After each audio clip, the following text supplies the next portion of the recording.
I do, yeah. Okay. Yeah. That's my LLC, so like every. But I don't use it though. I only use it to get paid. It's just my corporate name. It's still a brokerage also. Get an LLC? Absolutely. Yeah, definitely get that because you want to start paying your corporation. You don't want the checks to come here. You want to be an employee of Rondell Price LLC. Okay. Right? And then when you do it that way, you can, the way you file your taxes is different. Okay. So if you're going to pay yourself as an employee, you will save a ton of money. There's no real fast to that though. That's the easy part of it. All you gotta do is straight the LLC. Two monitors can probably help you do that. Give me 2 seconds. What's up, family? Can y'all hear me pretty good over there? Recording in progress. Yes. Yeah, okay, good. Good morning, everybody. Good morning, good morning, good morning, good morning. What's up, Paul? What's up, man? Hey! Hey!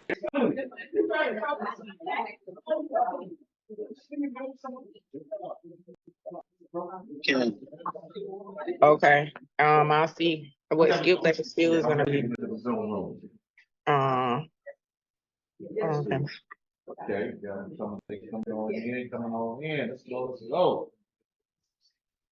Amber, neat. Man, let's get it, man. Viva, Vicky, Charmaine. I'm sorry, I missed your phone. I was actually meeting. How you doing this morning? I'm good. It's okay. I just wanted to make sure we had a Zoom link for today. I had to stay behind. My daughter stabbed herself with a knife trying to work on a science project. I had to get 5 stitches. No. Yeah. She okay? She good. She just in pain right now. She's in pain. Yeah. I'm gonna drop this link in the Facebook group too, real quick. So give me 1 second.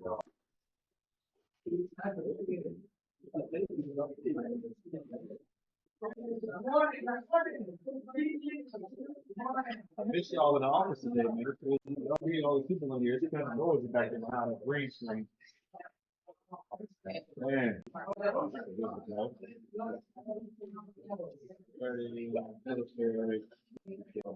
Camera right there. Waiting board, Terry, stuff. Give me 1 second. How y'all doing? Good morning. I saw. Check down in your office so she would miss it. That's fine. Thank you. This is a team meeting. Okay. So feel free, you can watch it. I'm gonna put my Can I get my phone with my card last night? Yeah. No.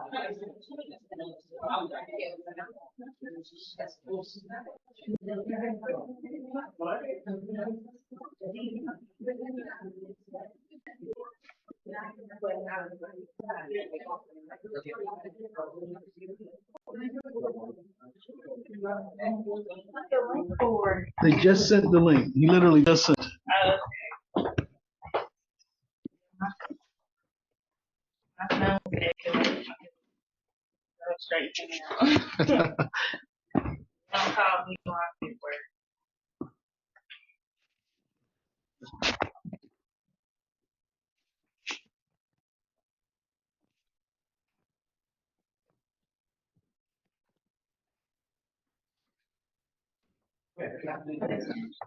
No.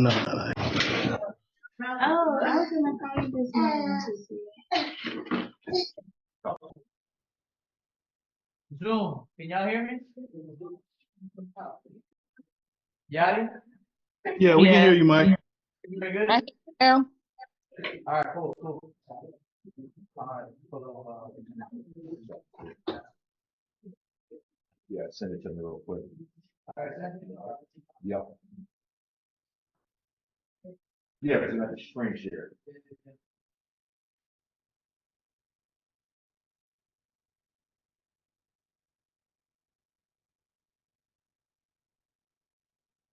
Bluetooth connected.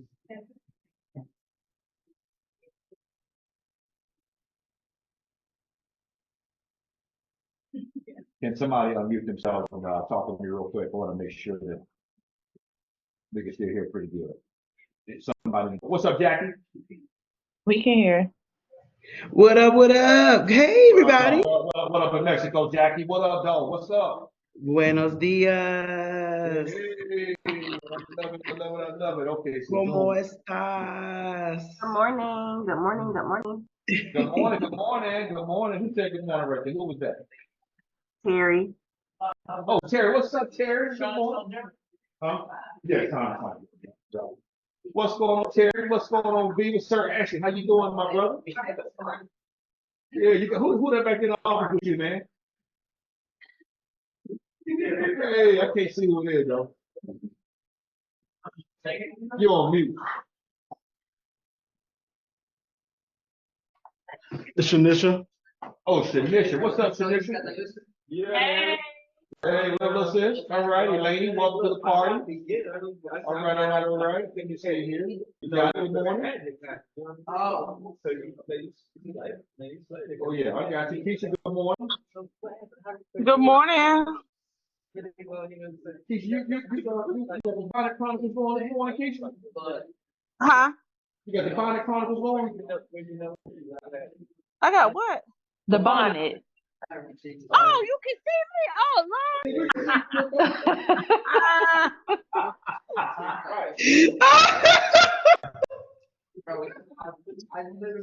I gotta get up, man. Yeah, we can see you, look good. It's all good. You a family, Keisha. You better say it. You are with family, Keisha. You good. Listen, you know I don't care anyway. I know you don't care, man. You know, I know you don't care. Oh man, let's go. All right, so Michael just got here, guys. Hey, everybody in the back here, we're gonna go ahead and rock and roll, man. Y'all like, come on up. Hey, Commando's in the house. Let's go, baby. Go on, guys. Everybody back up. We can't go there. I'll tell you what, let's do it. Let's do it. You got it up? Hey, Mike. You know, real quick. Somebody said, hey, Mike. Good morning. Camera is right there. Oh, That's what I'm saying, like, yeah. can you turn it this way? You adjust how you want to. Yeah, but I normally adjust so they can, but unless you want to put it in front of you over there, so they can see you. Like the people here, You want them to, yeah, so they can see me, yeah. Yeah, I'm not gonna be You can sitting move on the that camera camera. over there. Okay, that's cool. Okay, is this connected to anything? Yeah, it is, yeah, just watch this cable right here, that's it. Okay, so work it, I can't. Oh, down there too, yeah. Can I just unplug and plug it back up? No, don't. There we go. Yeah, yeah, Rick, if you don't mind, Rick, if you can pull it over there in front of you. Yeah, I got you. Yeah, there we go. So we can do it that way. Hold on, cause you got one cable over, one cable, no, don't unplug it yet. He said, you said it can't unplug? Yeah, you need them. The HDMI? Here you go. No, yeah, I don't want to disconnect my mistake, but yeah, if you can just. You got one over, one Hold on, under, it's here you not go. gonna work. I'm gonna take this one out, right here. We'll get that out your way. Okay, All right, and what about this one? and I take that back right here. Which one is that? Okay, that's for the TV. I just don't want to disconnect that TV. You know what? Take it off, please.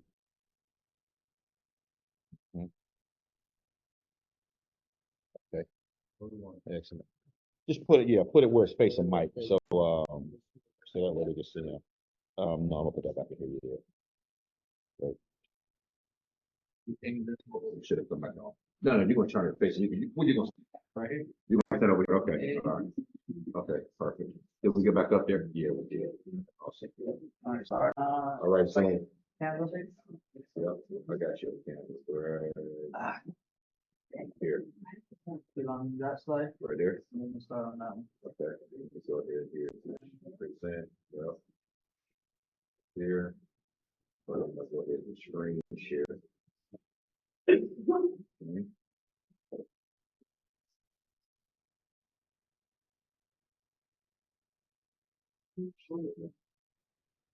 That's.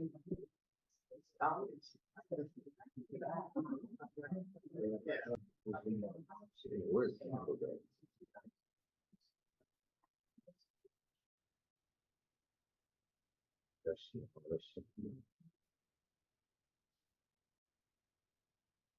A lot of times.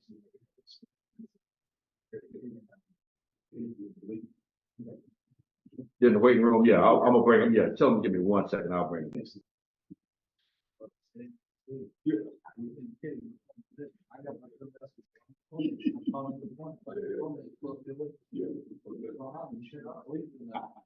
All right, can you guys see that right there?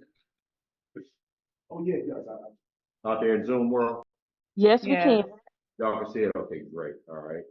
Let's do, Let me see here. let's put this on half the screen and then Zoom on the other half, so I don't miss the people trying to get in. Okay, no, you know what? Just click right here and that green button, hold it. Style window to the left of the screen. And then you click on. Yeah, that's gonna make it really small, bro. That's not what they see. That's not what they do? No, they're gonna see the presentation form. Okay. They said there's somebody waiting, up there, so let me see. Make sure I get them all. And where do you see that? It should have been across the top, say waiting, but I guess not. Dwayne, you sure there's somebody else in the waiting room? No, said she was in the ad. Oh, yeah, right there, phone, huh? Okay, so yeah, they'll just pop them across the top of the screen. Wait, where are you gonna be sitting? Me? Yeah. I was gonna sit wherever I can fit in. You wanna sit right here? You want? Yeah. That way you can look at the Zoom.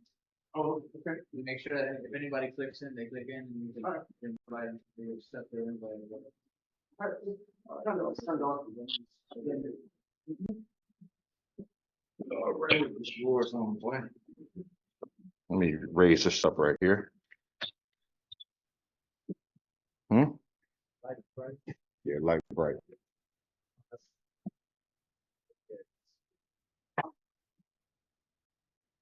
Y'all hear me? On Zoom? Yes.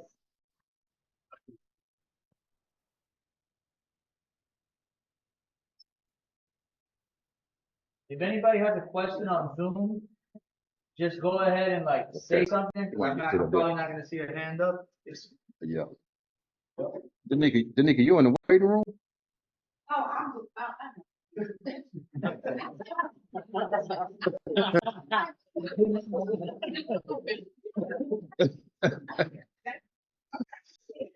Hey, double your pleasure. Double pleasure. Dang. You know what? I can admit you just keep your body. I can admit you just keep your body moving. That's okay. Yeah. Good morning. Good morning. All right, so first of all, sorry for being late. I didn't know that the plug that I used to charge my phone last night, I needed to turn on a light switch as well to charge my phone. Sorry about that. It didn't work. But I'm here now. We're gonna talk a little bit about a few different things today. We're gonna talk about for sale by owner. We're gonna talk about lead generation through expired withdrawals, basically any type of lead generation, social media, etc. We're also gonna talk about expectations, setting expectations for buyers and setting expectations for sellers. So once you go ahead and get a buyer, you get a seller, kind of setting the expectation ahead of time. So when you're going through the process, nothing's a surprise and nothing comes up out of nowhere. Like, oh, I want to do this last minute, or I want to do this, at this point, or hey, I want my escrow, I want to cancel, but we're not going to require, time frames for deadlines and cancellation. So we're talking a little bit about a few things. However, there's a few faces I haven't met. I want to get some names and just say hi. So I've never met you. Shy. Shy, you now. Okay, good to meet you. Welcome. Raniel, pleasure. Anybody else?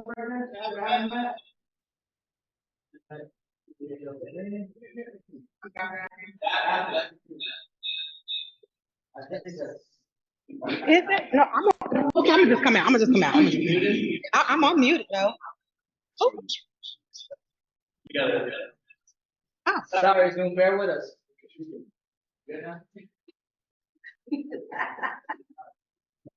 So you watch me on video and in person? Okay. I won't judge you. And I won't judge you, but in fact, my hair. Oh, you can't see the screen. Oh, can we bring this camera, this thing down? I'm sorry, guys. I'm not used to all of these gadgets. Oh, well, Sean is gonna get it.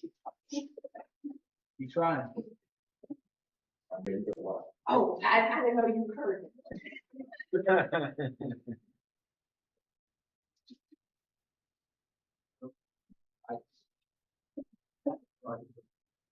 Everybody see the screen now?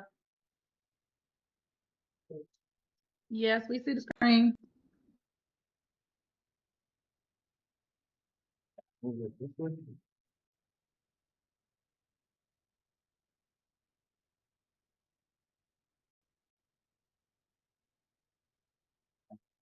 guys see me? Y'all see the screen better? Yeah. Good? Alright, cool. Trying to set me up. Alright, guys, so, last minute, kind of thing that we prepared today to do physical. I've done this before for some of y'all have never been through it. Reason why we're doing it is because as we go, as we dial, as we take on new clients, we learn new things, right? How many of you guys remember everything that's on these slides? Alright, how many of y'all remember anything that's on the slides? How many of y'all have dialed within the last week?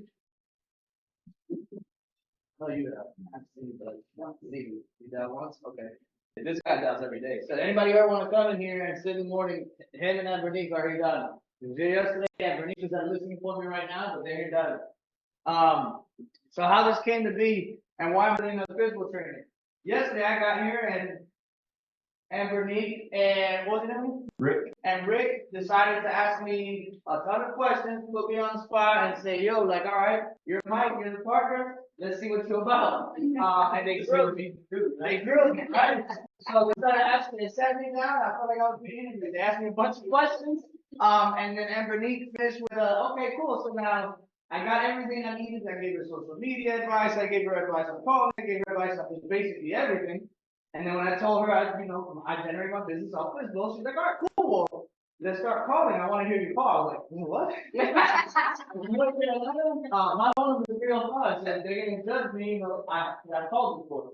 First day I was in North Carolina, so I was getting a tour of the city, kind of what's new, what's not, with little gadgets, videotaping out the window, or stuff. You know how he does. And I started looking at Zillow, started seeing these visuals at like 1.2, 1.3. I was like, "Yo, does anybody do a lot of people call these visuals? Like, what's the game like out here?"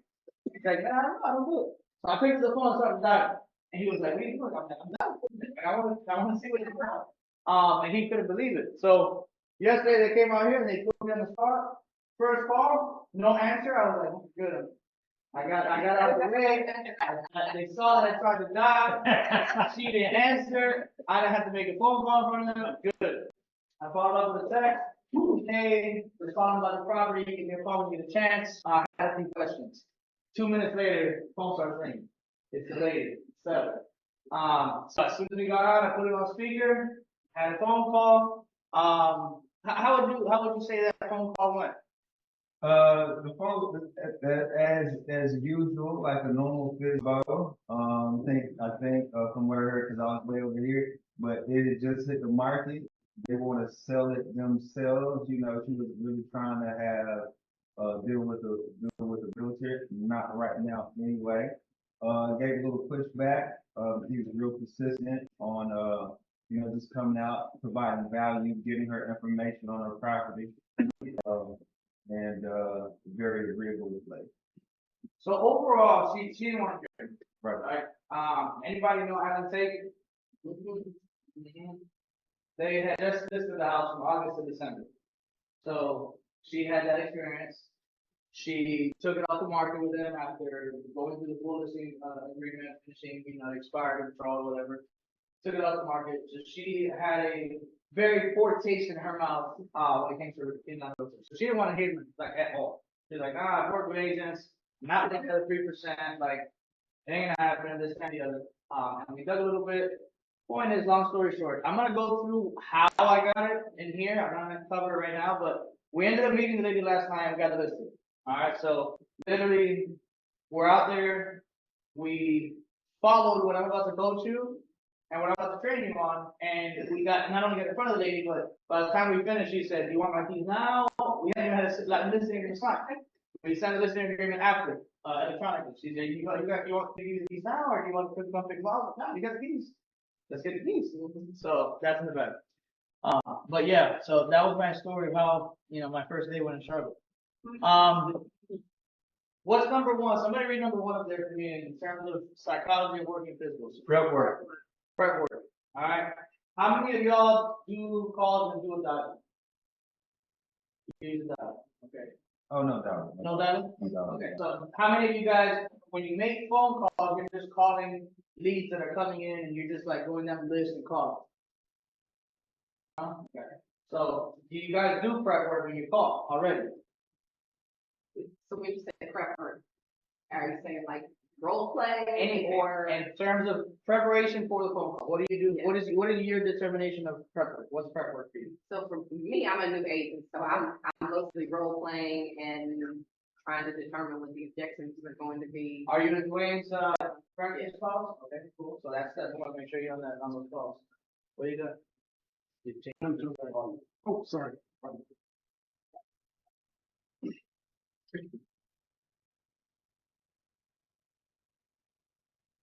So your prep work is role playing, not getting your nerves out the way, etc.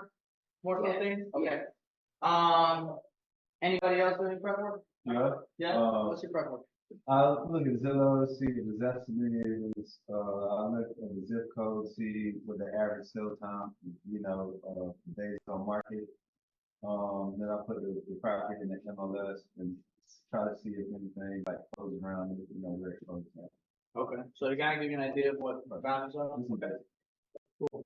So I'm gonna go through prep work. What I do, again, what I do, guys, by no means am I saying this is like the guide to success. Is what I do and it's what works for me. Okay. I will expect every single one of y'all to hopefully take something from here and implement it to your strategies and create your own strategy and become a beast on your own, or just follow the outline and do what you got to do and it hopefully works for you. Second thing we'll be talking about are intangibles, and then the third thing we'll be talking about questions and hesitations. All right, this is just on the physical side, lead generation side. After this, we'll talk into the expectation setting for sellers and buyers a little bit differently. I don't have slides for that. That'll just be conversation. So.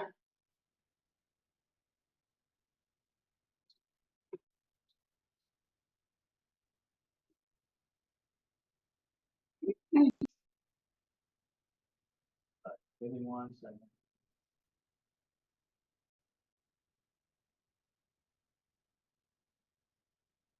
I'm sorry, y'all. This Charmaine. Sean, can you it's a couple of our people in the waiting room. Yeah, give me 1 second. I'm finding a slide that I think I lost. But Okay. if I lost it, I'll talk to it. No problem.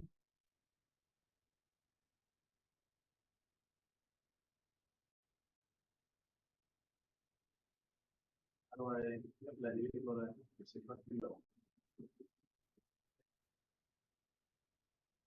Alright.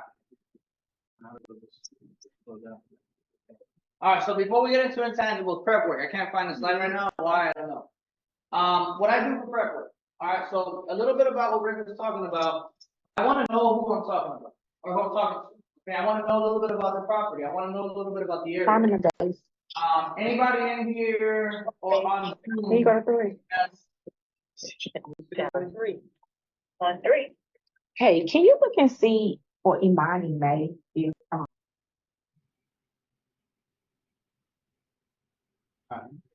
Anybody in here on Zoom that's trying to get into the millions, into the luxury space, prep work by far is the most important part of your process. All right, so what percentage would you guys say, would you say for your success percentage when calling physicals or lead generating is close to like 50% success rate when it comes down to getting listings or close to like 80%, or would you guys think it's close to like 5-10% or even lower? 5-10%? Then, what's exactly what you think it works out in terms of getting a listing, getting a client when you're lead generating? Would you say it's close to like 80, 90%, 50, 60, 10, 20, 5, 10, 10, 20? It's low average, right? Yeah. Very low, right? Very low. I would say less than 10% of the time you're getting a listing when you do it. It's not a terrible thing, it's just the name of the game. That's what real estate is, okay? So if you have no preparation for that phone call, doesn't matter if you're calling expired, you're calling a withdrawal, you're calling a physical, no matter who you're calling, you could be calling your uncle that's selling their house. And you have no preparation, you don't know anything about the neighborhood, you don't know anything about the comps, you don't know anything about what I sold, what's available, what you're competing against, what's pending, what's under, you don't know anything about anything. What do you think you do to that success rate? You think you increase your odds, or you think you decrease your odds? By how much? Tremendously. Have y'all ever had somebody call you? I did phone sales for a long time. Nando, we did phone sales for a long time. Have you ever had somebody call you after doing phone sales, or you guys that have done sales, and they sound absolutely terrible, and they sound like they have no idea what they're talking about? That's what you sound like when you're doing it correctly. Alright, because FISBOs at least, withdrawals expire even more, but they know the competition that they're dealing with. They know the market that they're dealing with. Unless you get lucky, you just get somebody that just threw up, a picture from their flip phone on Zillow and somehow got their nephew to put it on Zillow, and now they're getting calls and they have no idea about what they did. They did some homework for themselves to put their property on the market.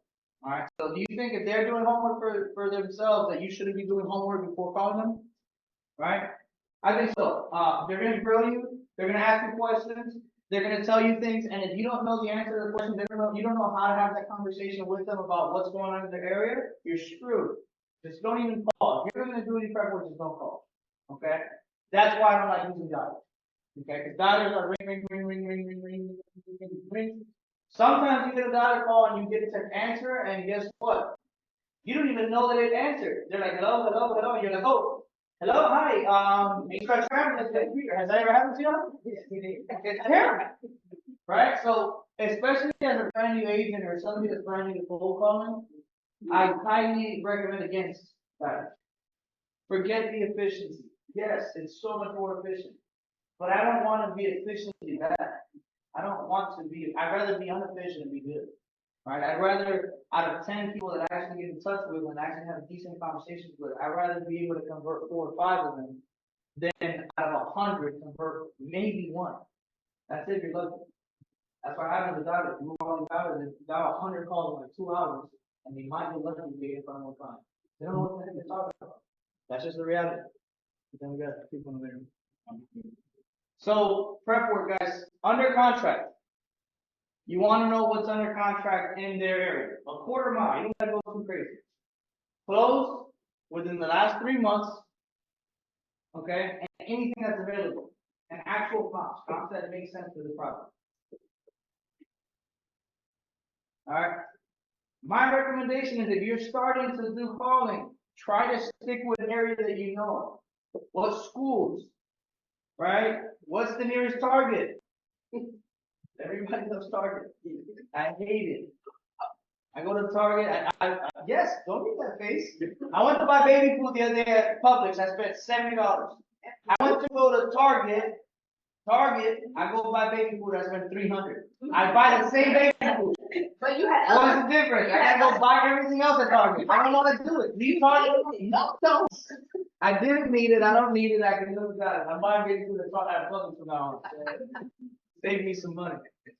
But guys, for real, when it comes down to prep work, make sure you know these things. Because look, yesterday, that listing appointment went so well because I owned it. Let's just put it at that. I knew she didn't even know there was a property that was active on market 4 days ago at $470,000. She didn't know. She knew about the $495 that was listed already. It's been on the market for 66 days, but that's because they have it on the market when she was out of state. Right? But I was telling her things about her community and her market that she didn't know, and she had done her homework. Right? So when we got in there and we were the subject matter experts, which we'll talk about in the intangibles, that made her feel so much more confident in what we were doing. Okay? So prep work, and yes, if you're new, role play. Role play, get the jitters out the way. Raise your hand if you think jitters ever go away. You never do. I'm telling you right now, I call all the time. I could be calling a $200,000 condo. I still have jitters. It happens. It's normal. Until you start getting in the flow of things, every single client is different. Every single client is new. So it's okay to have jitters. Okay, just let them go. Start calling. That's how you get rid of the jitters. You get in that groove, and they start going away little by little. Okay, but don't let the jitters stop you from calling. All right. Next piece, intangibles. This slide here is not as important as the prep work. It's more important than the prep work, okay? Because how many of you guys think that you can smile on the phone and your client can hear it? Raise your hand. 100%. If you're having a crappy day, figure out how to get in a better mood before you start calling. Because now you're wasting time. All right? If you're having a crappy day and you start calling and you start doing that through the phone, they're gonna hear it, and I hope they call you out on it. All right, because they have no reason to deal with your crappiness. I'm not a reason to deal with your crappiness. You don't call me if you got a bad day and you can talk to me with that mood or your tone's not great, happy, etc. Don't do it. All right, but make sure that you're in the right set of mind, that you're in the right mood, that you're ready to get it, you're ready to go after it, because when you jump on these phone calls, that's all you have. All right, your tone. Your tone is all you have on phone calls. You cannot go, hey Amanda, how are you? I'm fine. You can't do that. You can't because you're not in person. You can't. My charm has nothing to do with what I'm doing over the phone. I can't go and smile at somebody, and get the little old lady that's listening to her house and go give her a hug and smile with her and get her to listen. I can't do it. All right, I can do that at the listing appointment, but I got to get in the listing appointment to be able to do that. All right. So first things first with your tone. Are you exuding confidence? Who can tell me what that can sound like? What can it sound like to exude confidence in your phone call? The tone of your voice, the inflection of it, I think that's where the prep will come in. 100%. If you prep and you know what you're talking about and you're calling, let's say I'm calling one of these townhouses, and I know what I'm talking about with the surrounding area because I did my prep work. How do you think you're more confident, less confident? More confident. Right? Do you think you're going to be stuttering on the phone as much? Not as You much. probably still stutter. Yeah. Right? But not as much, right? So getting yourself confident in your phone call when you're getting in there. You don't do the prep work, you don't have a conversation, you don't even know what that building looks like. You only know what the listing pictures look like. You're gonna sound like this. Alright, that's what it is. You're gonna sound bad, your tone's not gonna be good, you're not gonna be confident. It's just not, there's no way you can make it happen. Okay? Second piece. Have you guys ever heard a phone call come through your phone and it sounds like this person, somebody tell me? Like this person that is calling you had a caffeine binge and that if they don't get you to buy the extended insurance to your car, that they're not going to be able to feed their families. Have y'all ever heard that? Yeah. How does that sound? Yeah. That's desperate. Desperate, terrible, annoying. What do you usually do to people? Quick, right? So what is that second dot on tone? The second bullet on tone is there you go. What does it say there? Be that common voice that they are not used to. Be that calming voice that they're not used to. I had somebody sitting in the office one day when I was doing cold calls. And when I got off one of my phone calls, they asked me, were you just talking to a potential lead? I was like, yeah, what? And they were like, sound like you're talking to like your family member or something. Like it is, like you're so calm. Yeah. Remember when we used to be on phone calls with these people and like they had to go deal with, I don't know if you said it so clear, I saw it clear. These people had to back of the dollar store receipt, cheap internet, call here. And I had to calmly get them to go to the prepaid check cashing store and buy a prepaid card to pay $900 or to go to their best friend's house and borrow some money to go buy a prepaid card. And I had Mike, stop. You triggering my PTSD. I was like, who's that? You would walk into the store. Yo, I'm telling you, so if you think that didn't work with cheap call here for cheap internet, it's not gonna work here. When you calling these physicals, the first thing that they're used to is somebody trying to high pressure sell them into listing their house. But why are you paying commission?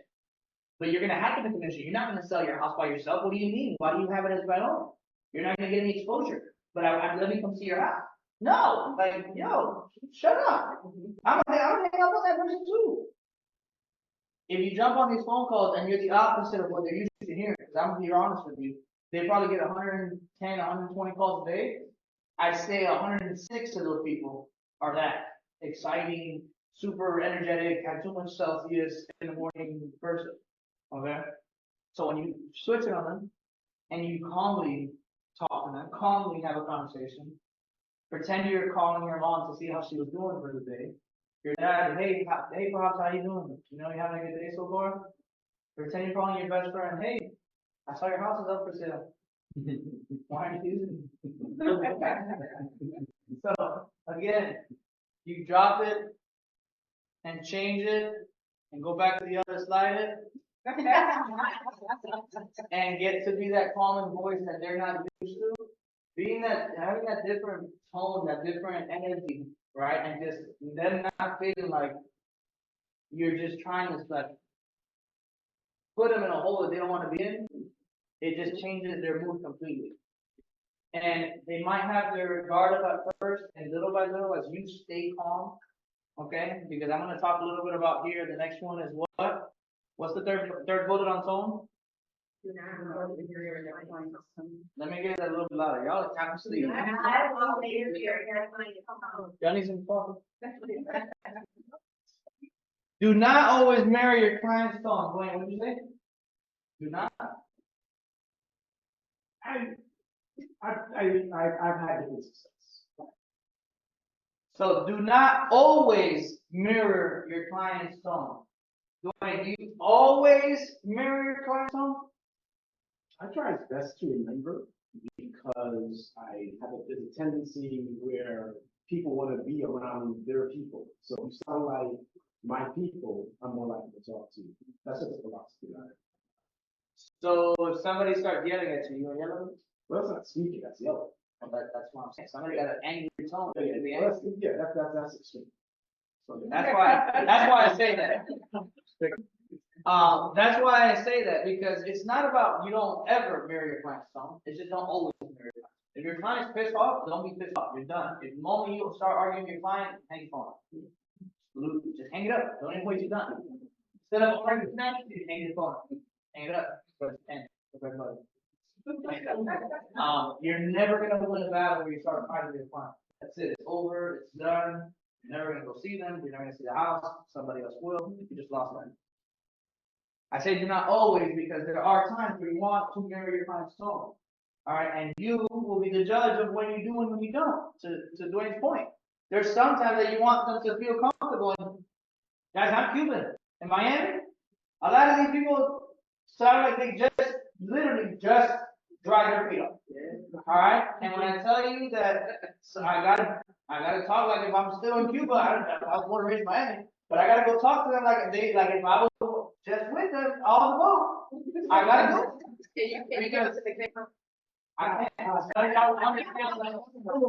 But if they drop when I said it, then it's over. Like, if they start talking like good, I said it, and stuff like that, it's a wrap. Now Cuban my guisito comes out. It's no more Michael Valdez, no, my guisito. It comes out. Because it's gonna, to Dwayne's point, it's gonna make them feel comfortable, and they're gonna see that they have a human being on the other side of the phone, right? So when I tell you guys, talk like you're talking to your best friend, talk like you're talking to your family members, and you're calling them disease. That's what I mean, right? You want to make them feel comfortable, you want to feel comfortable, right? But at the same time, understand you're still a business professional. So there's that line of how I say it do I go, or how much do I, how would I my feet right now?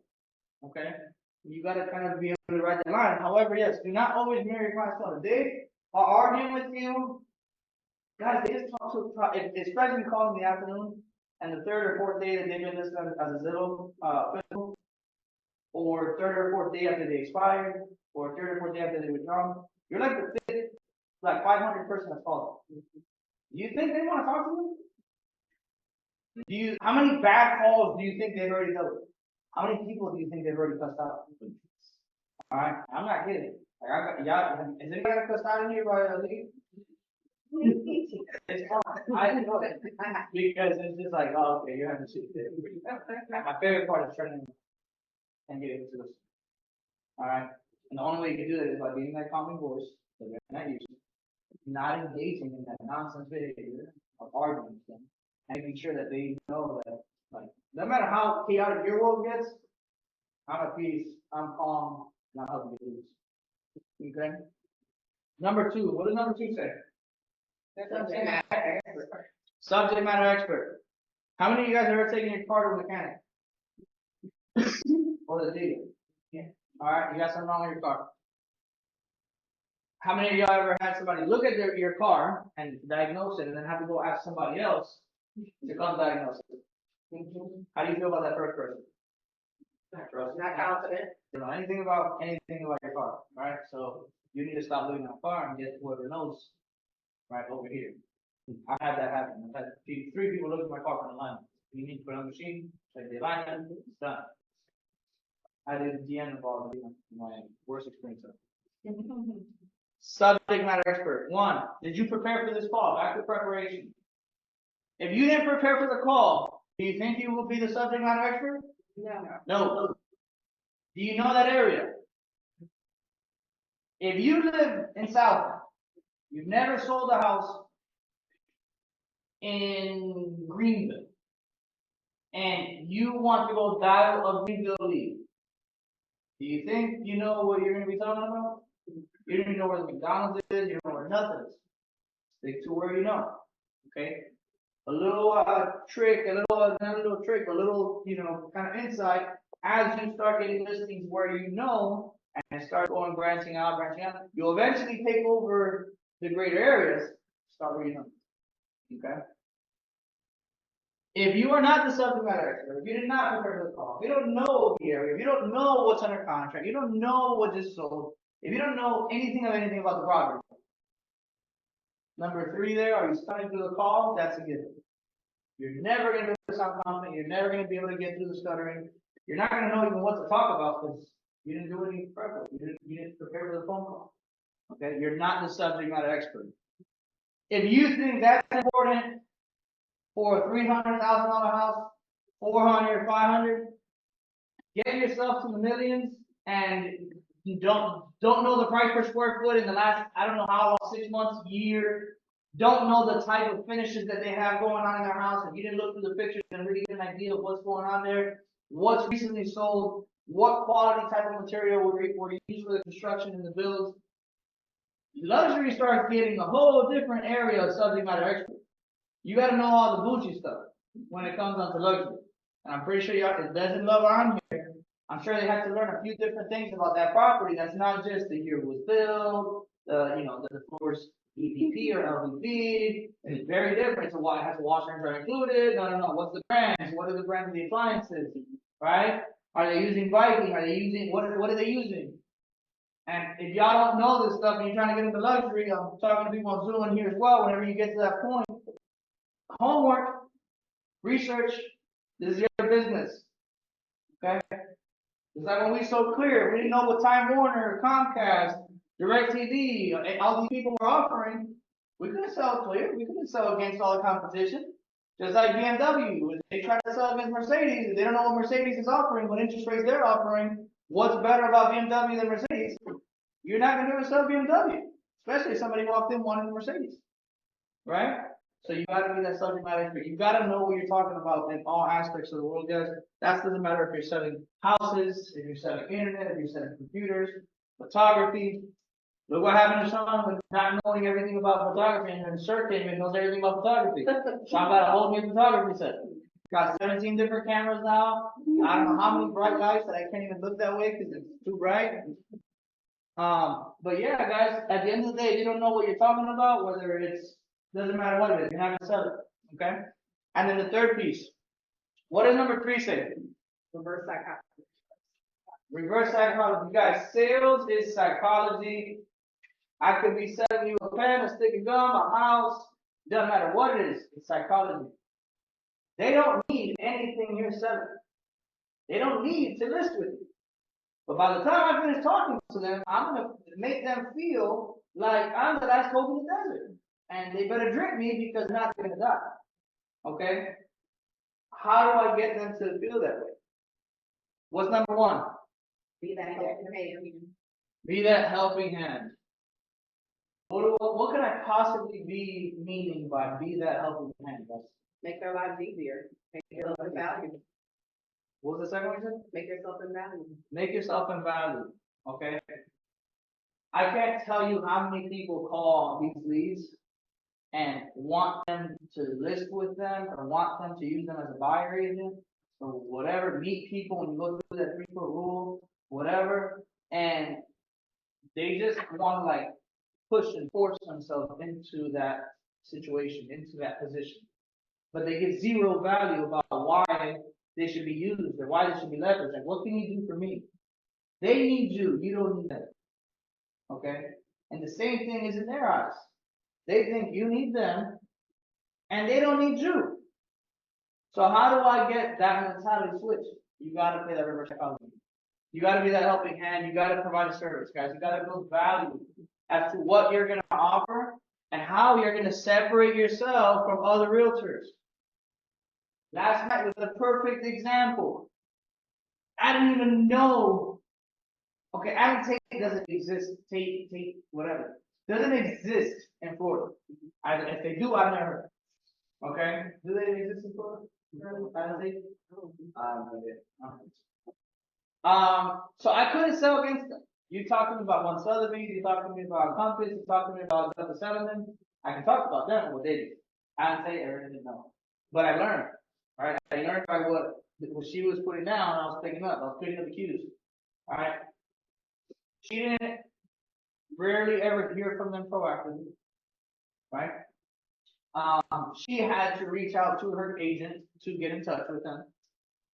Her neighbors, how many of you guys think when you have a listing, the neighbors talk to that owner and talk smack about you all day long? Her neighbors had told her, I've barely ever seen your agent here. They said they were doing open houses, but I've barely ever seen them here. All right? I've never met them. How do you separate yourself from others? So I said, so you're going to tell me that they didn't go knock on all your neighbors' doors? You didn't tell me your agent didn't go knock on everybody's door on the area to see if anybody had friends or families that wanted to purchase that potentially could come to the open house? They didn't do that. Separate yourself from others. So you're going to tell me that if they even had 1 or 2 people come that were potential buyers to that open house, that they didn't make sure all your nosy neighbors were there to pretend they were buyers? They didn't do it? You're going to tell me the photography, the pictures you sent me were the pictures they took? I'm sorry, I thought that was taken on your cell phone. I thought you had sent me those afterwards. I didn't know those were the listing pictures. How do you separate yourself from others? Okay, what are you going to do for these people? And you don't have to do it by bad-mouthing other advocates or whatever. And I've been sure to you, I don't do business by talking bad about other people. But I'm going to tell you what I'm going to do, and you tell me if that separates me from other people. All right? We talked about all the services we provide. We talked about the things that we're going to do. Little things. And Renee called them this or messaged her last night after we left. After I had told her thank you for her time, etc. Blah blah blah. And Renee set time up today to go over all the listing documents.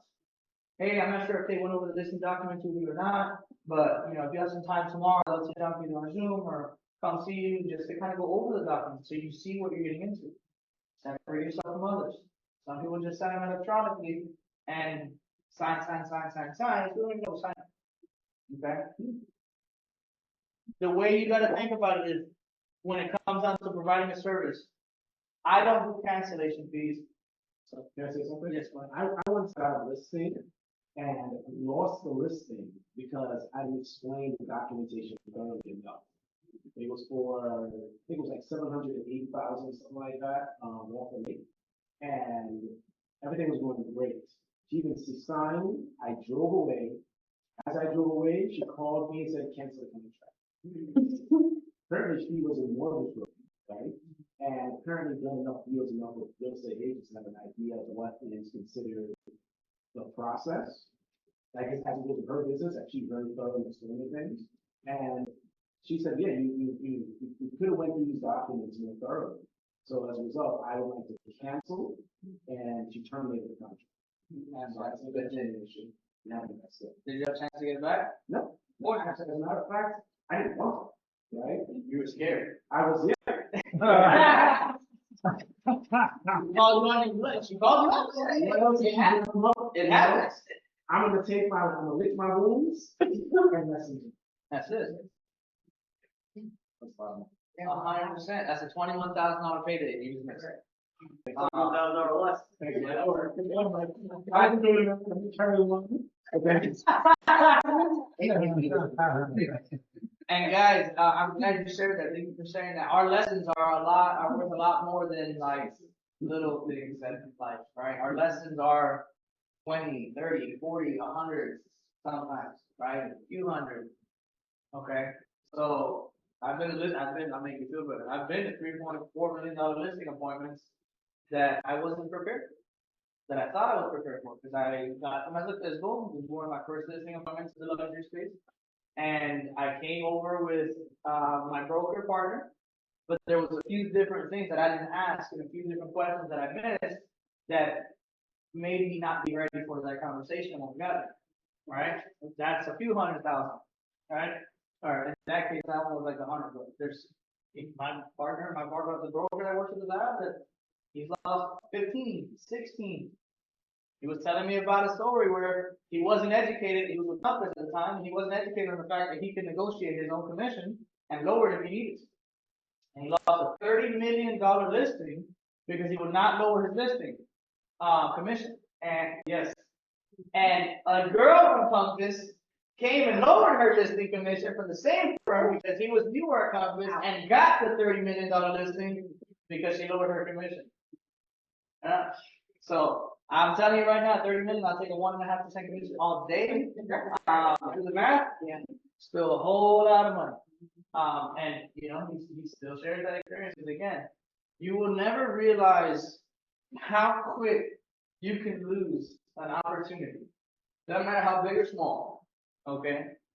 Just because of little things like this. Just because of your tone, just because of not knowing certain things about the location, the area, the property, the house. You will walk into a listing appointment one day and get absolutely schooled by an owner.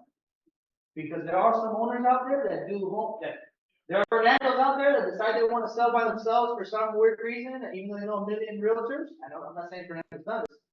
But there are people that are in the mortgage world, mortgage lady, wanting to sell by herself, that know, and you don't know that they know, because they're not going to tell you who they are, what they do, what they did in the past, and they may eat you alive.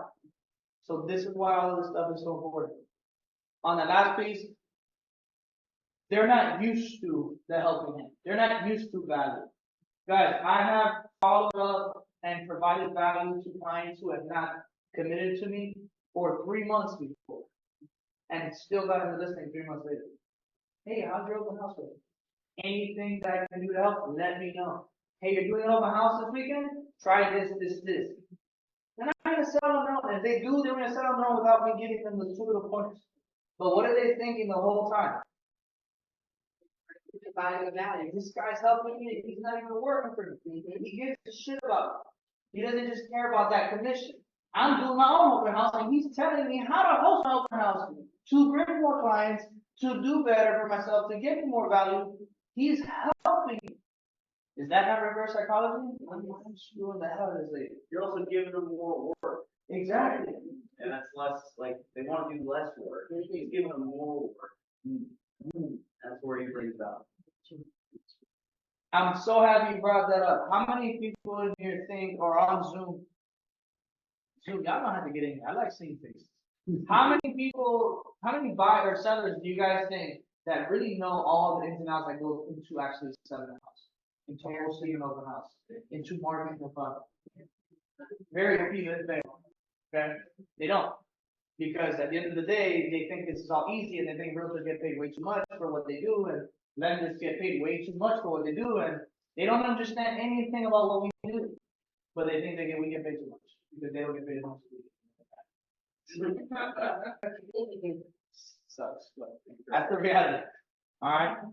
People that are lawyers, that are doctors, that we get paid more than they do, and that we're making more money, and they're, oh my God, you're gonna sell my $2 million house, how much money?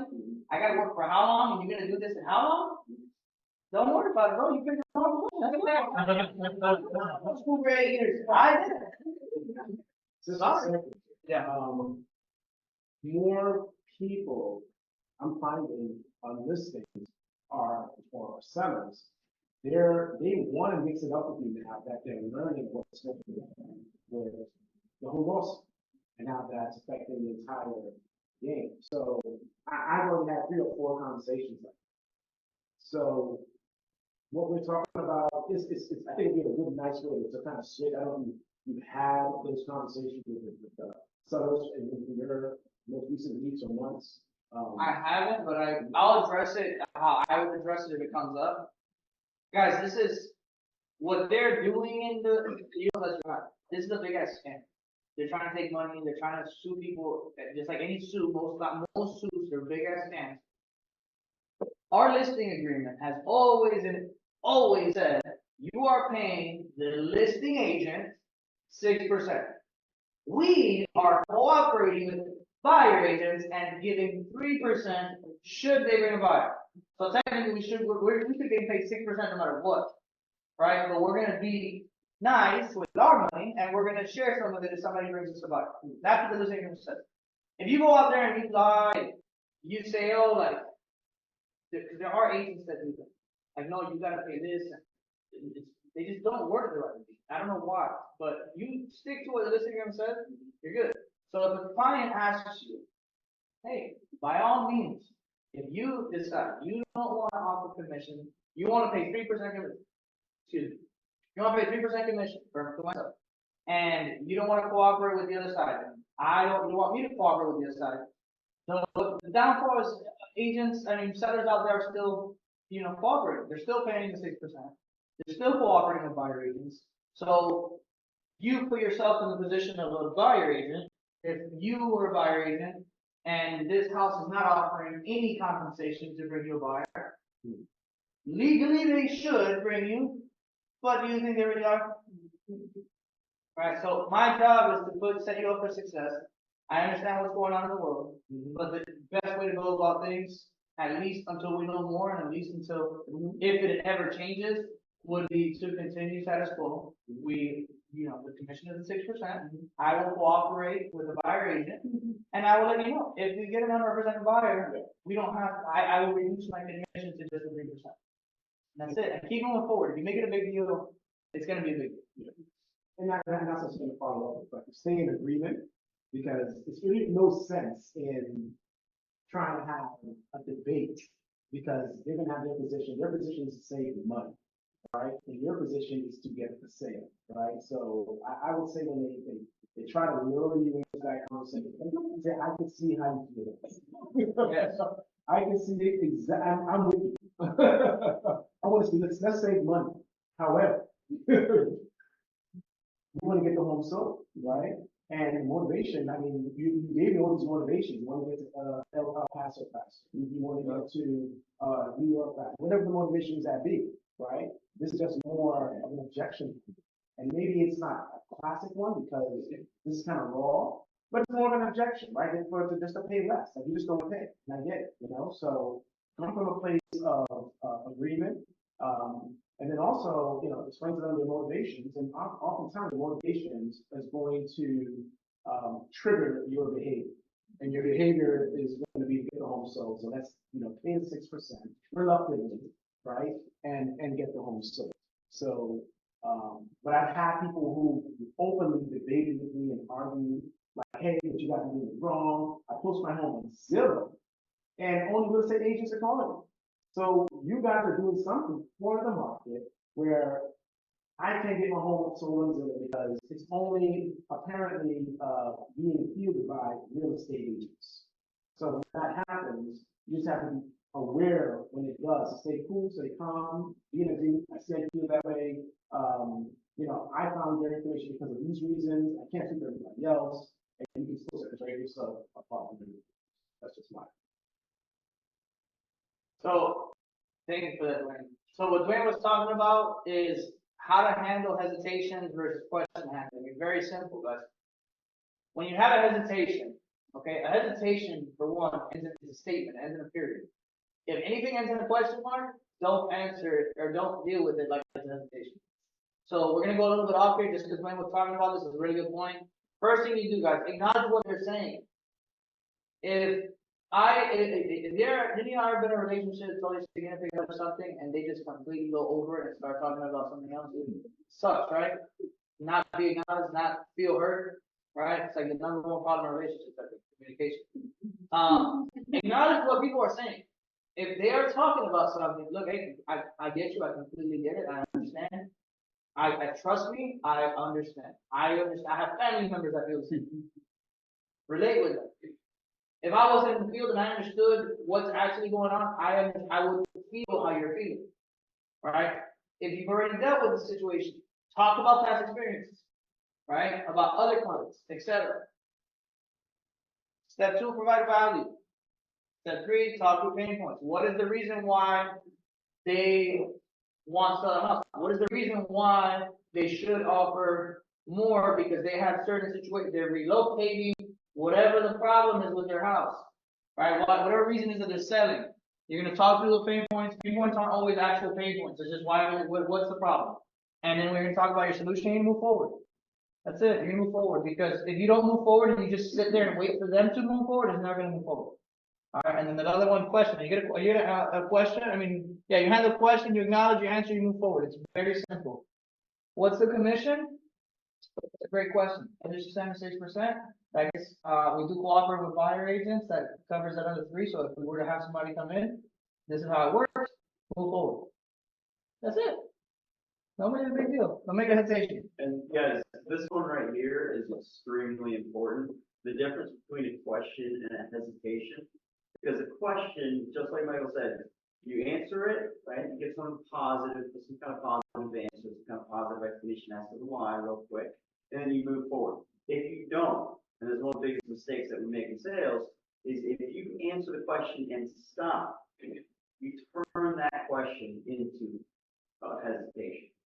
Because then they follow up with another question, or they have a problem with it. But if you answer it and move on, you breeze by. But one of the biggest things you gotta watch yourselves on as you're making these phone calls and having these conversations is why you pause. If you're ever pausing, right, you gotta catch the shit. I gotta move the call, right? And so anyway, and then move right on. But you can turn questions into hesitations. That's your fault. 100%. And we got this engraved in our minds because we learned. How long were you with RV?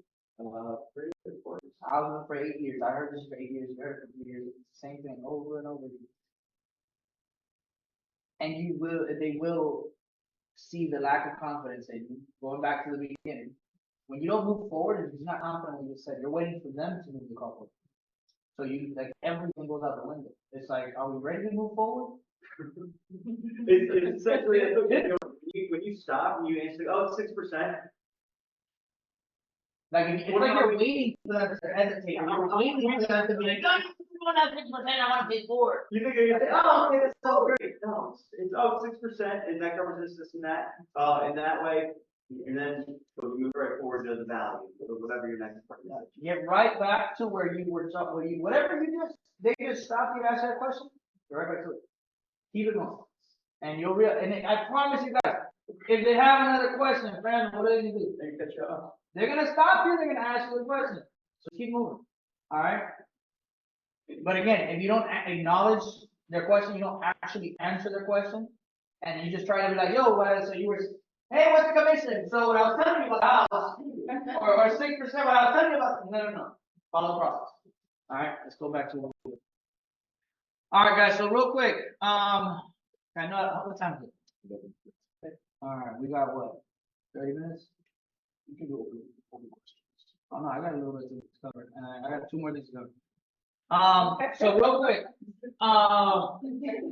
you told me 10 to 12. I should have told you. So guys, real quick, I'll cover this stuff real quick, and I'll send out these slides after, so you don't have to like write everything down. But with physicals, first thing, a few things you want to know about physicals, right? Guys, I don't follow scripts. I don't give scripts. If I'm ever coaching you on how to do a call, I give you information to gather, you better figure out how to ask the information yourself, okay? I'm not gonna give you how to ask the question, but you're gonna be like, so, are you paying any compensation to a buyer agent? No, like, ask it however you wanna ask it, this is the information you want. Are they cooperating with buyer agents? Why do I wanna know if physicals are cooperating with buyer agents? I'm gonna talk louder than that, if you do. Oh, they're trying to get paid. I mean, you don't wanna, if they're not planning to cooperate or pay anything, then it's. Okay, so here we're calling a seller and we're trying to figure out are they at least paying the buyer side? So if a buyer brings them an agent, are they paying a buyer side? So she's saying if you want to find out if they're at least paying a commission because you want to find out if they're open to paying something. Okay, anything else? So it's half the battle. If they're already paying 3% commission, I only gotta convince you to pay my commission. All right, I don't gotta convince. There's physicals out there. I'm not paying a dime. I'm not paying anything. I'm not the buyer. If the buyer comes with an agent, they pay it. Good luck, buddy. Have a good day. All right. Nobody's gonna bring you a buyer. They're not paying. So they're already open to that. Like the lady last night was open to paying 3%. I only had to convince her to pay me my additional 2 or 3%, whatever I was gonna picture. All right, we got her at 5%. We're gonna take 3 and get 2. Very simple. You win half that battle just by asking that question. How do you think you can ask that question?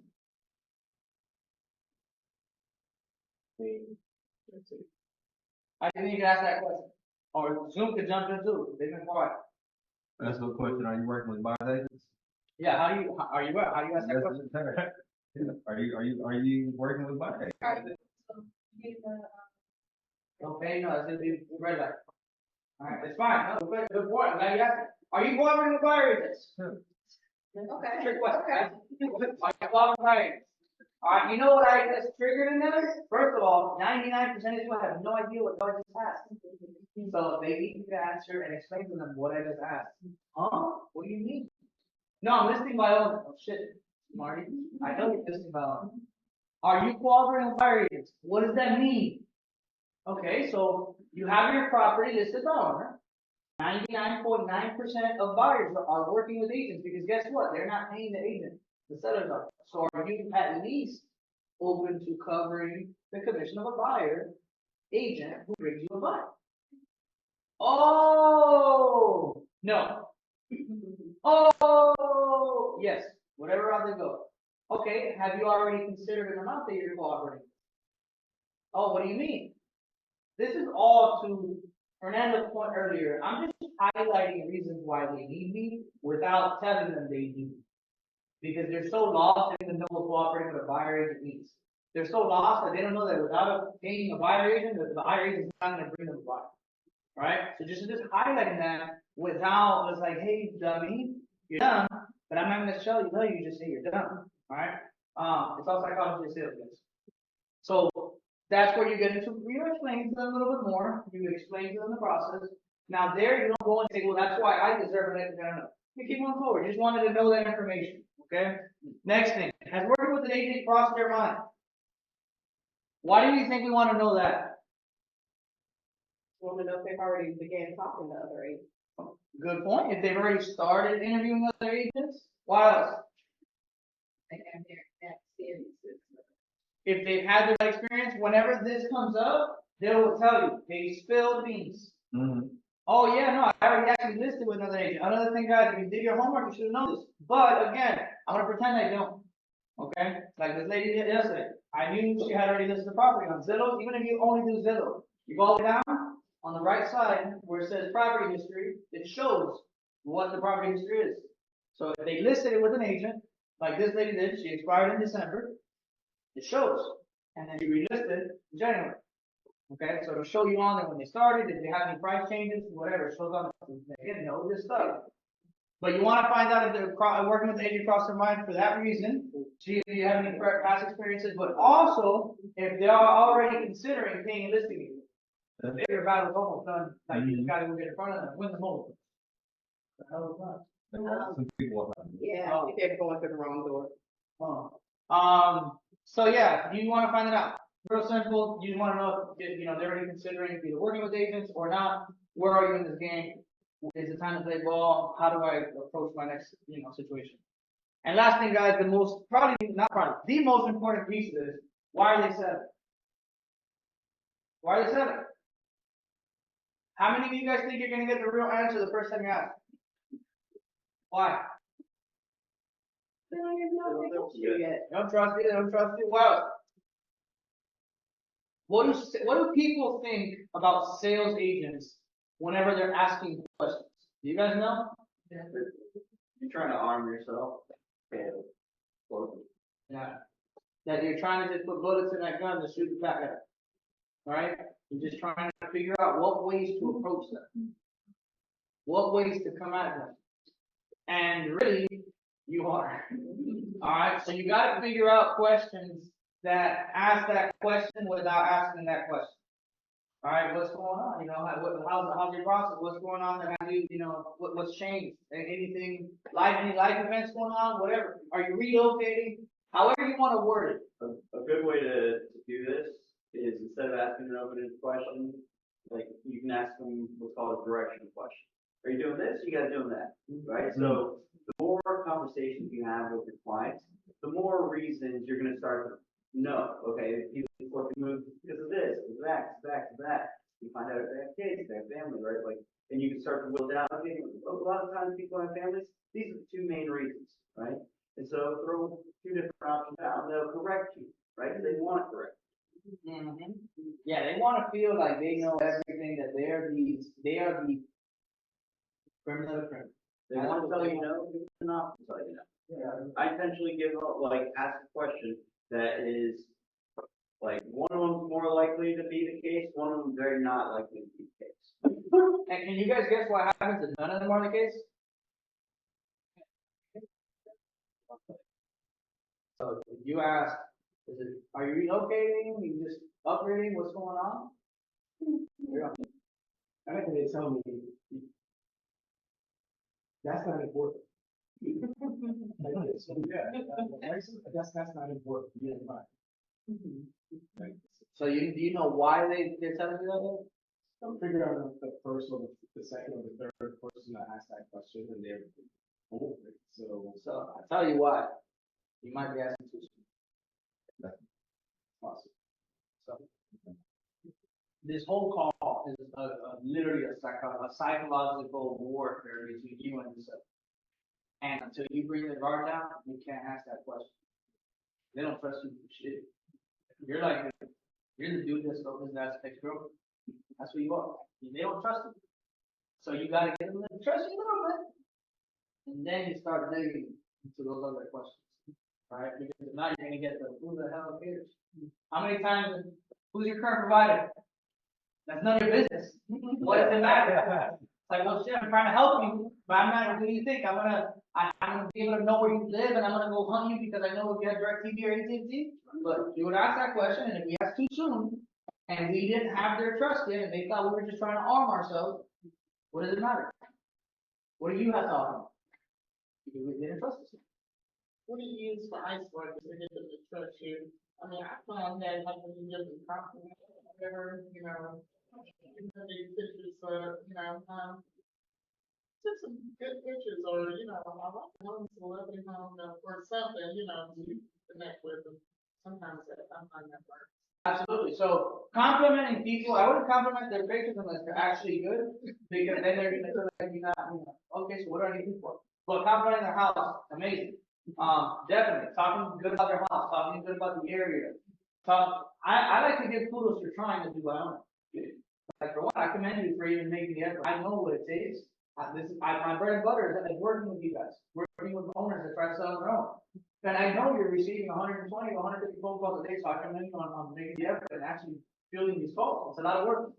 I do that. I start talking in the more sense of like complimenting them, but like just more so having a conversation. And the biggest thing that helps me bring people's guards down is asking different questions that have nothing to do with the process or what's going on. Right? Talking to them about this life. Talking to them like if they're your best friend. Making them feel like you're not asking a list of questions from a script.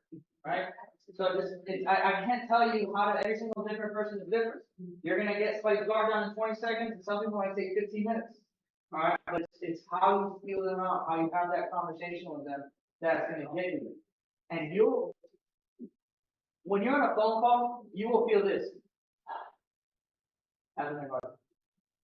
I literally hear it in people's voices, the change, the tone changes, everything changes. And a lot of times, when they know that the guard's down, when they start talking bad about the previous agent, or they start talking bad about whatever, all the other people that have called them. I can't even tell you how many people. I had a guy the other day, Fiscal, call me just to let me know and apologize to me.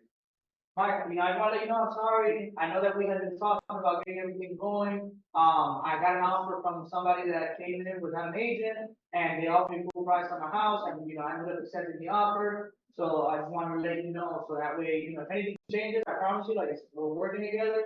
And he had no reason, he had no necessity to do that. I had met him once, I called him, I talked to him a few times, I texted him a few times. We were, I was doing my follow, the regular thing. He accepted an offer. You got full price. You didn't have to pay no commissions. He just saved himself 6% of 600,000. So yeah, absolutely take the offer. But you think he had to call me? No, he called me because I had made that trust already. I had built that rapport, and he felt like he needed to call me and talk to me and tell me. So that's how you know you're getting in the right place with those sellers. Okay. Geo leads expires, guys. Real simple. Find out how they consider selling now in the future for geo leads. That's when you're calling a specific zip code that wasn't on the market ever. Expires or canceled. Is selling still a thing for them? Have they considered other options they want to take now that they're not with their previous agent? And then focus more on what you're able to do and not what the last agent could do. All right. You don't want to build yourself up by talking down about anybody. That doesn't matter if it's sales, life, period. If you have to talk down about somebody else, that means you're insecure about what you got going on. So if I'm talking down about a last agent, that means that my job is half as good. Okay? So very plain and simple. You will have sellers call you out and tell you to get the hell on by talking bad about previous agents. You don't know if that's a family member. You don't know anything. Okay? So again, no need for it. Not even if there's a need for it, it's just not a good look on you as an individual. Okay? How to answer the gather this information. I'll send this slide. This is pretty simple. Going to drive. All right, guys. The last two slides, very simple, to the point. I don't want to take too long because I know it's already 11:30. I do want to talk through. How do I get out of this? I'll leave this up, but I do want to talk through two quick things, guys. Setting expectations for sellers and buyers. How to set yourself apart to other agents. I'm going to send these slides out. Yeah. Okay. So when you start working with a seller to start, there's a process that takes place, right? And we know that there's certain checkpoints throughout the process. All right. What's the first one? Who has listed a house before? Okay. They got to find a realtor, so they found a realtor. Now you're working with them. They chose you. What are the expectations? What is the process? What does it look like? You already got the listing. Oh, okay. You got the listing. What's step one of getting the listing? What happens next? This thing from inside area. What's the first thing you got to do when you're listing? Get photos. Get pictures. Measurements. That's right. I gotta measure. Sorry. I heard Sean told me a horror story about that. Guys, if you don't do measurements and they're not accurate and they're off by whatever, that's coming out of your commissions. Sean had one 10% off. It was like 200, like a 20 or 200 square feet off or something like that. By I don't know what, and they had to take 10% off the purchase price. And you know where that came from? Sean's commission. Take measurements. All right. What else? Put it on MLS. MLS. All y'all forgot for sale signs. Y'all get a for sale sign out there. All right. Photography for sale sign. MLS. Am I using a lockbox or not? What's my first marketing point? Am I going to do an open house? Am I not? How often am I going to be sending out marketing? What can they expect from me? All right. Once we get under contract, how does that process look like? We're under contract. What's next? What are the different deadlines? What are the different points? All of that is part of that conversation. How do you set yourself apart from other agents? Having that conversation and sitting down the law, laying that down, and hey, this is the timeline, because I want to talk to you about it now so you know what the expectations are from you and from me, and we know what this process looks like. Okay, we're in this together, we're a team. Teamwork makes the dream work. Alright? Buyer side. What are the expectations? We got the buyer agency agreement. Alright, now we're gonna start looking for houses. We found you a house, we're under contract. Alright? What's deadline number 1? Earnest money, utilities, And then number 2? inspection. 3? Appraisals, closing, y'all got anything else in these carry on those? Yeah, that's part of the inspection, okay? So why is it important to set those expectations and help them understand what, during your inspection period, you can do X. During your finance period, you can do X. Before closing, after finance inspection, you can't do shit. Alright, that's it. You're under contract. Even if you lose financing and you get denied financing, you're out of your finance period, you're done. There goes all your escrow, deposit, diligence, everything. Right? Why is it important to have these conversations about that process with sellers and buyers ahead of time before you're in past your finance period and they want to back out? But there's no surprises. You already you laid the foundation. There's no surprise. Yeah. And then they know what's that money. See, who knows what CY? So, yeah. Okay? You will get sued so quick. These buyers and sellers are your best friends until they're not. Yeah. So they lost a penny because of it. I don't care if it's 100,000, a penny. You're done. They're coming after you everything. Alright?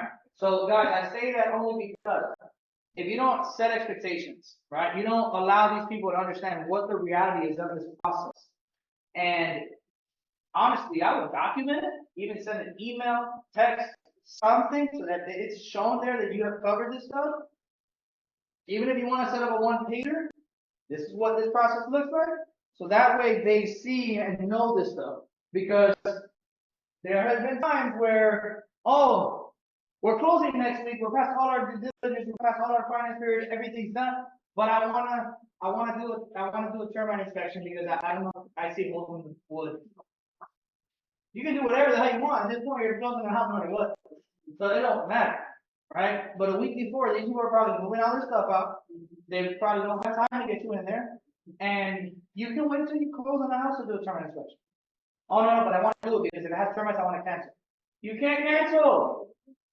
You're gonna lose all your money. You want to get sued? Not only are you gonna lose money, but you're gonna get sued for specific performance. Okay?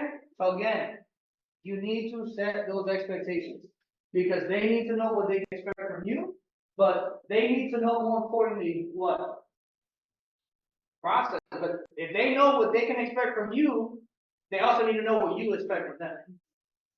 No surprise, and we're a team. If you guys don't each know your expectations, you're never gonna get anywhere. Okay? Same thing with relationships. I was just looking at the thing the other day. Communication ain't the problem, expectations are. You don't set the right expectations, the other person don't know what they need to do. They don't know what your expectations are. This happens in regular relationships, business relationships, buyer-seller relationships, and all. You gotta set the right expectations so that people know what's going on. Okay? Any questions? Yeah, I have a question. What's up? Back to the FISBO. Yes. I heard you say you used Zillow, right? So Yes. you called the FISBO, they listed on Zillow, or how many days like after it's been listed you? So I have like an auto search, if y'all haven't done it already, if you do and you're not using it, cancel it. Not for real, but I have a email that I get every single time a Zillow is available. A Zillow hits the market. I get an email and I go ahead and look. I'll put it up. Y'all don't think I'm lying. I thought that was a rat right now. Scared the hell out of me. Oh. Those palm trees, they're in the palm trees.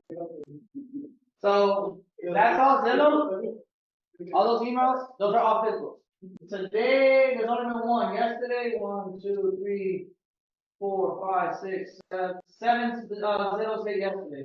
Physical, 1, 2, 3, 4, 5, 6, 7, 8, 9, 10, 11, 12, 13, 14, 15, 16, 17, 18, like 23 went live on Saturday.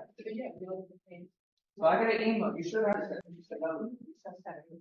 you set up an auto, like a search on Zillow, and it comes up, like whatever area you look, like if you're a bot, and you just filter by physicals, you get an email.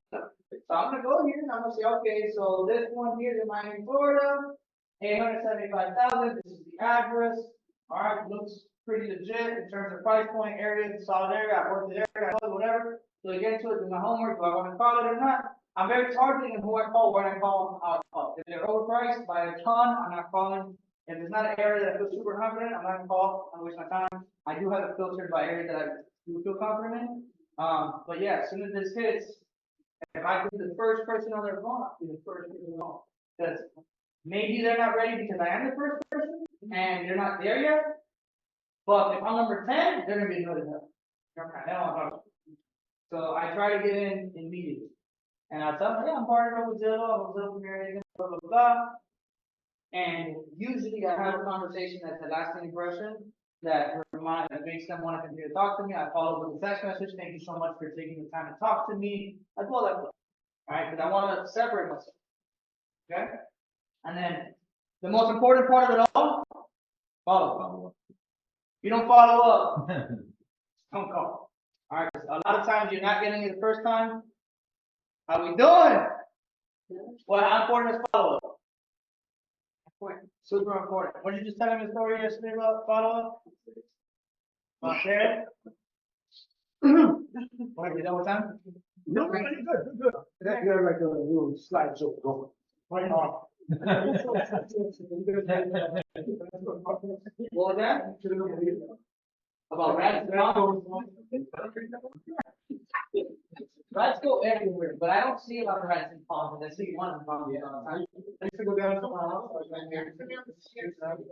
I think that was whoever's house we visiting. Guys, real quick, let's stay on topic, at least until we get Zoom off. Follow up. Anybody got a story about following up they want to share? Okay, so it's not me. What is CSV, one more time, Mike? What's the stand? Customer specific value. Customer specific value. So just real quick on that, if you're just providing generic value, a value that means nothing to that client, it means nothing to that client. Follow up. I had clients where like they were qualified right at that time. I was like, small things, later. 100%. Because a lot of people, so for the people on Zoom, in case you didn't hear, so 6 months, a year, 3 months, 4 months, no matter what the time frame is for follow-up. If somebody tells you that they might consider something in 6 months, or they're not available right now, they're not ready right now, but they might be in a certain time, and you are not following up with them, you're not sending a calendar invite to follow up with them in that time frame, you're just like everybody else that's not going to follow up with them. But be that person that follows up with them. Because to her point, a lot of her business comes from people that say, hey, I'm not ready right now, but I will be in 6 months. Follows up within those 6 month time frames. You set up a calendar invite, and guess what? They were ready. So that's a new client that now she has because she actually followed up. In the realtor world, I've had physicals that I followed up with for 3 months consecutively with no answer. Hey, how you doing? Hope everything's going well. Wanted to see if you had any questions about your house. You're doing an open house on Saturday. Would love to give you some pointers. No answer. And little messages here and there every 2, 3 weeks. No answer, no answer, no answer. 3 months later, get a call. Physical, address, whatever her name was. Yeah. Must be butt down here. Hey, this is Mike of the How you doing? Haven't spoken to you in a while. Yes, Mike, I'm so sorry. I've seen all your messages. I know I've ignored you for so long, and I thank you for not giving up and keep messaging me. And I'm ready to sell my house. Say less. I'm gonna be on my way. Where are you at? I'm just kidding. All right, awesome. I'm glad you called me. I've been looking forward to talking to you, and I've been looking forward to your call. What time are you free to meet? Boom. That's it. Let's go get this. Right, 3 months. Literally, I can show you. No message. Like, yo, I felt like a star. Message. No response. Message. No response. 3 months. Never listening. Follow is key, guys. If you don't follow up, Hopefully somebody else is, but if you're not following up or nobody else following up, nobody's getting it. Whoever follows up, whoever stays consistent is getting that listing or working that buyer, or in your case, getting that loan. Okay? Any questions? Q&A? Opening up to the floor, Zoom. Any questions? Writing in the chat. Or just unmute yourself better. I don't want the chat. I want to hear you guys. Anybody? No? Anybody, any questions? Thoughts, concerns? Say, you did yourself, like, a little different other Last night?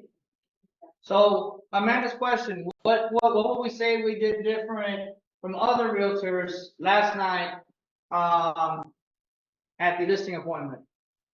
I'm gonna have Bernice come up here and talk about it, because I can talk about this, you guys know. But that Bernice was there and she got firsthand experience on what was done at the listing appointment. So, what's yours?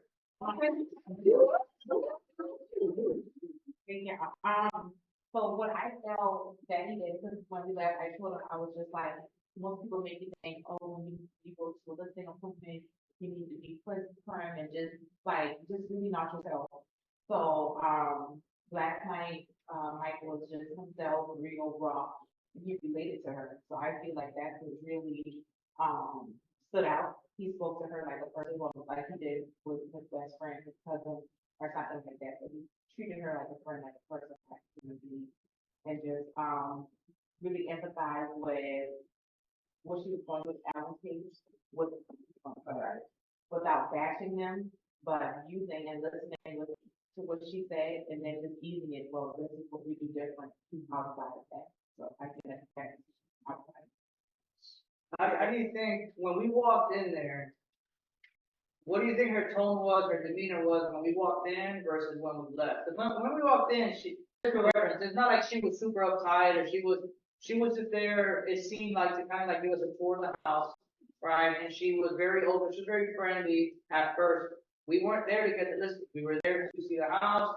Yes, it was a listing appointment, but I never specified to her, like, hey, I'm coming to try to list your house. We had the conversation about listing it, but I never told her, like, hey, I'm gonna come over here to discuss getting the listing.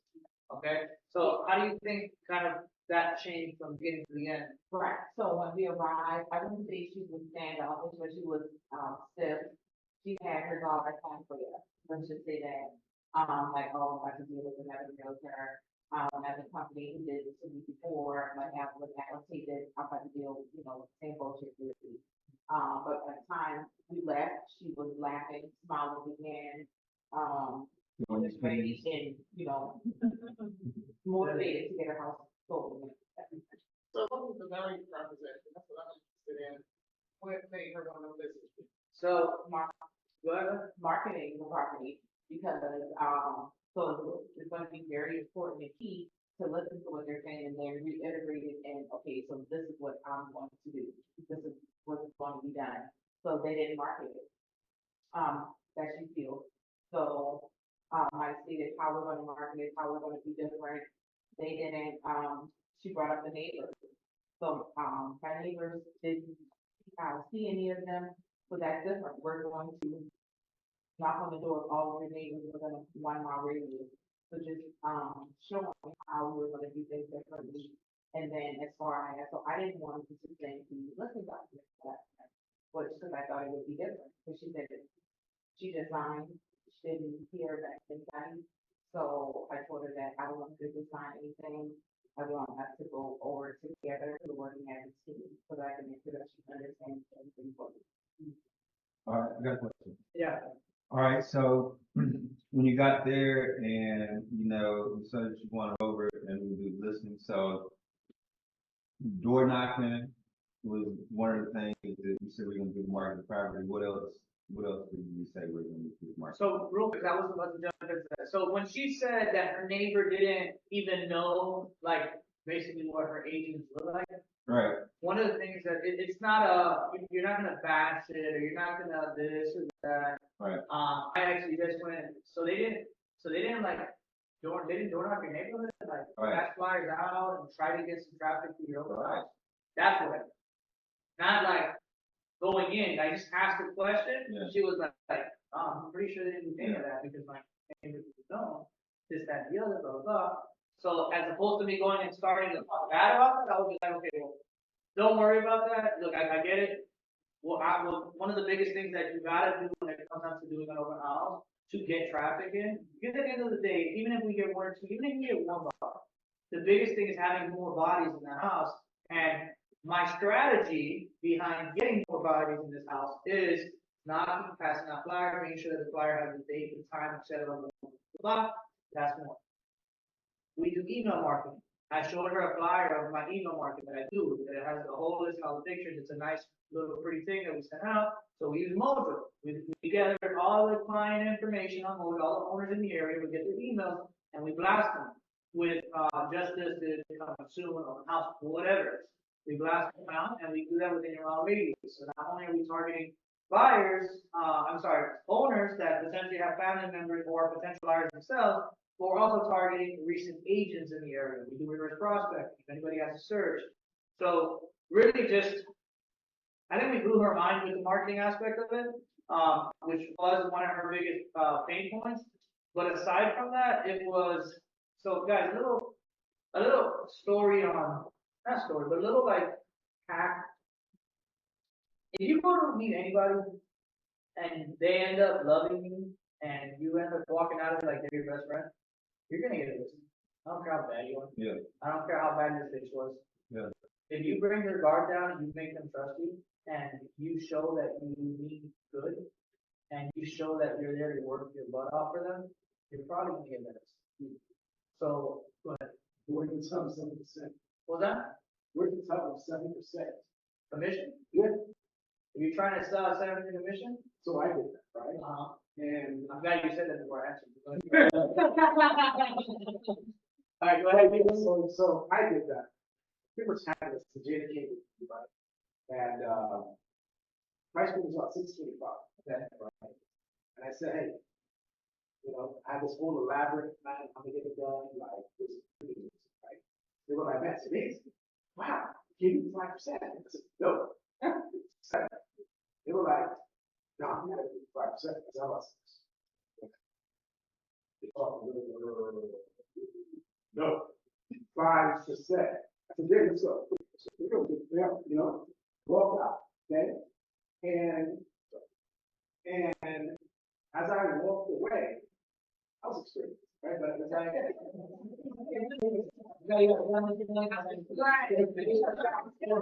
18,000 on the payday. Yeah,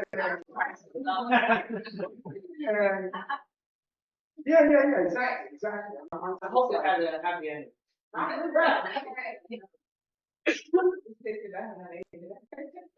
Not really, but Okay, so what ended up happening? Come on. so I ended up not doing this, right? Right? And after doing the math, and this is the thing, it's soul searching. I realized I couldn't have given this to anyone who didn't truth. You know what I mean? I could have just said, you know what? Here's all the information. He said if he wants to know, you give 5%, he's not answering my calls. So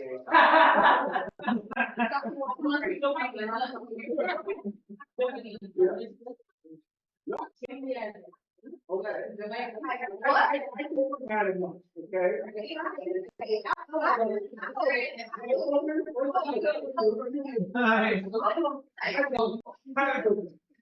So I'll go ahead and give you guys a quick thought on that. That is the worst case of commission breath I've ever heard in my life. But if somebody is willing to go at 5%, you pitched a 7%. First of all, have you ever sold anything in the neighborhood?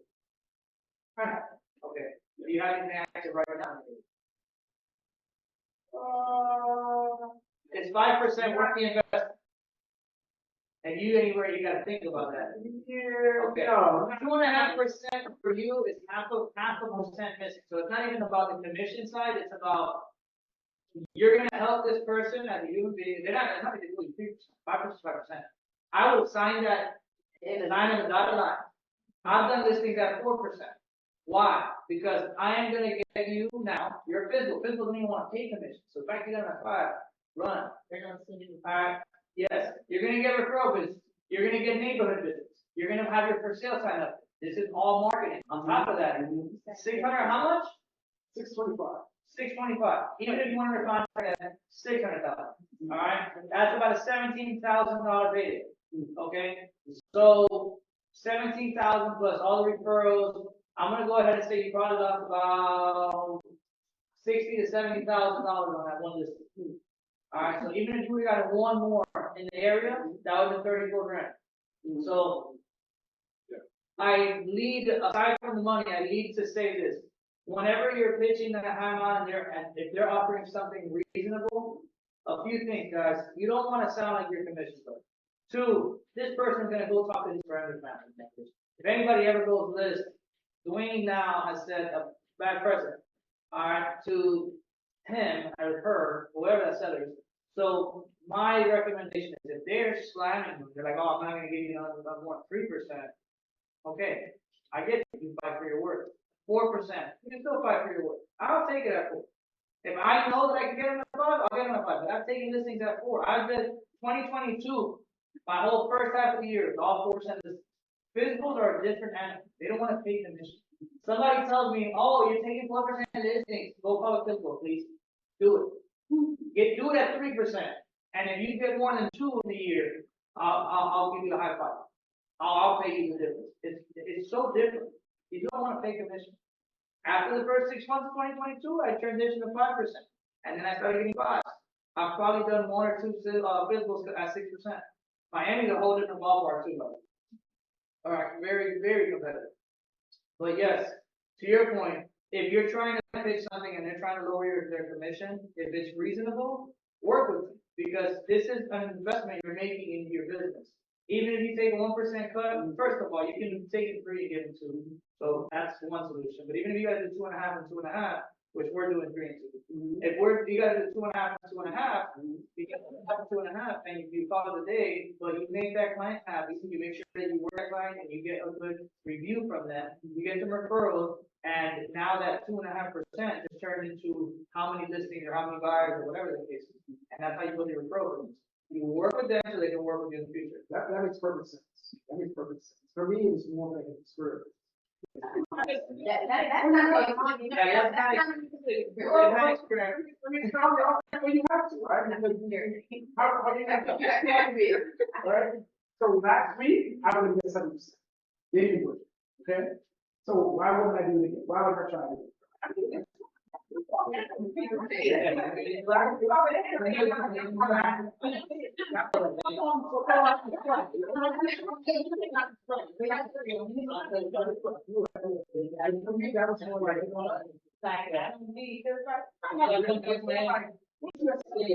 Yeah. Also, I think in a couple days. I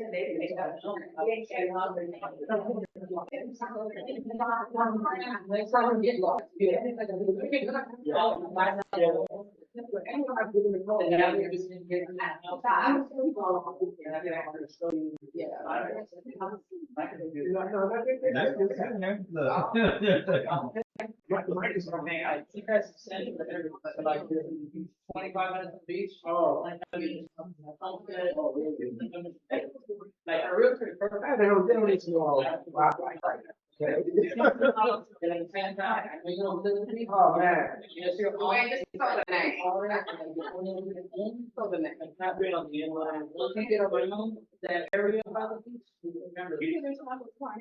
Well, that's where all holidays, you know, what I often do.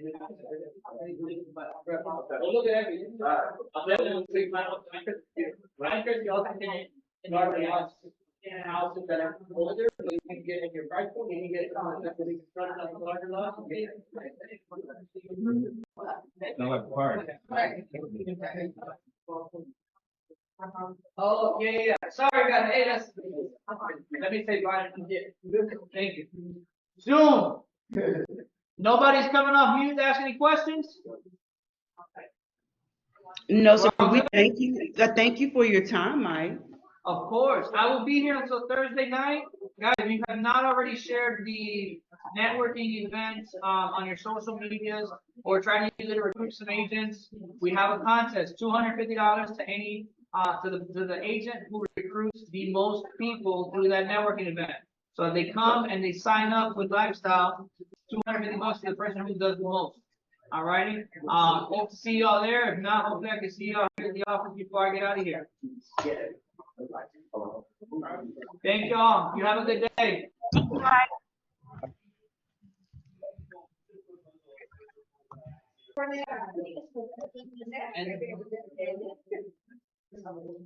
Hey, Mike, I got. You good?